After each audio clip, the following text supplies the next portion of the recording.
Estimadísimos, a semana pasada falábamos de se é obrigatorio engordar nas ferias. E non é.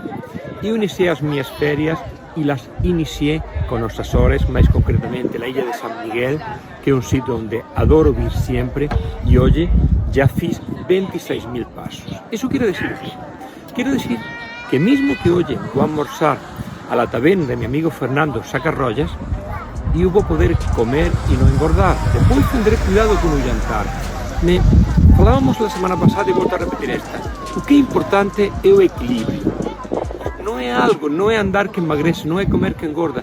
É o conjunto das dúas cosas que se faz. E, sobre todo, tente vivir a vida. A vida nos dá oportunidades, temos que aproveitar e temos que vivirlas. Tenga un fantástico fin de semana e caso as ferias, disfruta as súas ferias.